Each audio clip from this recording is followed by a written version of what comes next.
Assalamualaikum warahmatullahi wabarakatuh. Alhamdulillahi rabbil alamin. Nahmaduhu wa nasta'inuhu wa na'udzu billahi min syururi anfusina wa min sayyiati a'malina. May yahdihillahu fala mudhillalah wa may yudhlil fala hadiyalah. Amma ba'd. Yang saya hormati Bapak Kiai Haji Abdul Ghaffar Razin MED selaku Rektor Institut Pesantren Mabalighul Falah beserta segenap jajaran wakilnya. Yang saya hormati segenap Bapak dan Ibu dosen Institut Pesantren Mabalighul Falah. Yang saya hormati Bapak Jamal Makmur Asmani selaku dosen pengampu serta pembimbing dalam mata kuliah retorika. Tak lupa segenap teman-teman yang saya banggakan. Awal dari segalanya, marilah kita panjatkan puja dan puji syukur kita kehadirat Allah Subhanahu wa Ta'ala, yang mana berkat rahmat nikmatnya kita bisa diberikan kesehatan, diberikan kecukupan dalam segala hal, dan masih bisa melaksanakan ibadah-ibadah seperti yang diperintahkannya. Kedua kalinya, sholawat beserta salam senantiasa kita haturkan kepada junjungan kita, Nabi Agung, Nabi Besar, Nabi Muhammad Shallallahu Alaihi Wasallam, yang senantiasa kita tunggu-tunggu syafaatnya besok di yaumil kiamah nanti. Amin. Jadi di sini saya akan berusaha menyampaikan sedikit ilmu yang saya punya, karena saya tahu teman-teman semua pasti memiliki banyak ilmu yang lebih daripada saya. Jadi di sini saya akan membahas tentang sholat. Nabi Muhammad bersabda, yang artinya sholat adalah tiang agama. Barang siapa yang meninggalkan sholat, berarti telah meninggalkan agama. Dan barang siapa yang telah menunaikan sholat, berarti dia menegakkan tiang agama. Nabi Muhammad Shallallahu Alaihi Wasallam bersabda, sholat adalah tiang agama. Barang siapa yang menegakkan sholat, berarti ia telah menegakkan agama. Dan barang siapa yang meninggalkan sholat, berarti dia telah meruntuhkan tiang agama. Ibarat rumah, jika tidak ada tiangnya, maka rumah itu bahkan bisa hancur dan tidak akan bisa berdiri tegak lagi. Begitu pula jika kita tidak sholat, maka agama kita akan runtuh. Na'udzubillah. Oleh sebab itu, marilah kita melaksanakan sholat dan belajar sholat sejak kecil. Seperti yang kita pahami, pepatah pernah mengatakan, belajar di waktu kecil bagai melukis di atas batu, sedangkan belajar di waktu tua seperti melukis di atas air. Maksud dari kata-kata ini ialah ketika kita membiasakan diri sejak kecil untuk melaksanakan sholat, untuk melaksanakan ibadah-ibadah yang diperintahkan Allah, maka kita akan terbiasa dan menganggap itu adalah kebutuhan dari hidup kita. Sedangkan jika kita belajar di hari tua, ya walaupun tidak ada kata telat dalam belajar, tetapi jika tidak terbiasa, maka kita akan sering menganggap itu adalah hal-hal yang remeh yang bisa kita abaikan dan kita tinggalkan. Teman-teman semua, di sini saya mempunyai lagu supaya kita itu bisa menumbuhkan perasaan giat dalam bersolat. Ayo kita nyanyi bersama-sama. Marilah kita sholat, sholat yang 5 waktu, subuh, zuhur, dan asar, maghrib juga dan isya. Siapa belum sholat siapa tak mau sholat, kan rugi di akhirat, Allah pasti melaknat. Kenapa ketika kita meninggalkan sholat ancaman Allah sampai melaknat sih? Apakah sebegitu pentingnya sholat dalam Islam? Sholat merupakan hal yang paling urgent, hal yang paling penting dalam Islam. Karena takaran iman seseorang itu bisa dilihat dari seberapa dia sering melaksanakan sholat. Ya walaupun banyak hal yang akan mendukung takaran iman, tetapi sholat merupakan pertimbangan yang paling besar dalam perhitungan ibadah. Seperti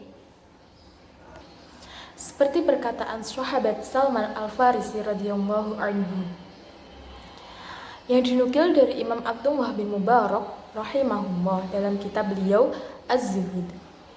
Di sini Salman Al-Farisi radhiyallahu anhu berkata, "As-sholatu mikyal." Salat adalah takaran atau timbangan. Faman waffa wuffiyalahu. Siapa yang menunaikannya dengan sempurna, diberikanlah pahalanya secara sempurna pula. Wa man taffafa faqad alimtum ma qala Allah Ta'ala fil mutaffafin. Sedangkan siapa yang mengurangi takaran sholat, timbangan sholat, maka ia akan dikurangi pula pahalanya. Dengan cara pengurangan itu seperti apa sih? Seperti mengakhirkan waktu sholat, mengerjakan sholatnya itu di akhir waktu, ataupun kadang sholat, kadang tidak. Selama 5 waktu sholatnya tidak komplit, atau ketika dia sholat, sholatnya tidak khusyuk. Maka sungguh engkau telah tahu apa yang Allah Subhanahu wa Ta'ala katakan terhadap orang-orang yang mengurangi takaran. Seperti yang tercantum pada Quran surat A'udzu billahi minasyaitonir rajim. Bismillahirrahmanirrahim. Wailul lil mutaffifin. Al-ayah. Yang bermakna neraka wail bagi orang-orang yang melakukan kecurangan pada takaran dan timbangan. Di sini takaran dan timbangan tidak hanya berupa soal duniawi, tetapi soal sholat juga. Neraka wail itu apa sih? Seperti yang dikatakan oleh sebagian ulama, neraka wail ialah waduk fi jahannam, lembah yang berada di dalam neraka jahannam.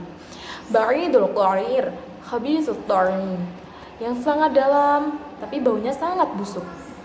Kita tahu kalau ruangan semakin dalam maka oksigen akan semakin habis dan kita pun akan susah bernafas. Ditambah lagi bau yang sangat busuk. Sungguh tidak terbayang bagaimana rasanya tinggal di neraka wail. Oleh karena itu, ayolah teman-teman, mari kita jaga sholat kita. Mari kita hati-hati dalam sholat kita. Jangan hanya melaksanakan gugur kewajiban tetapi di dalamnya kita tidak khusyuk. Kita hanya melakukan pekerjaan tapi tidak ibadah. Maka berhati-hatilah dalam melaksanakan sholat. Dalam sholat jangan melalaikan dan jangan pula menyepelekan. Teman-temanku semua, kalian tahu gak sih apa saja keutamaan yang ada di dalam sholat? Baiklah, keutamaan yang pertama, sholat itu bisa jadi sebagai penolong. Kenapa sebagai penolong? Karena semua orang yang sholat pasti dia itu berdoa. Entah itu di sujudnya lah atau itu dilakukan setelah sholat, pasti dia itu akan berdoa.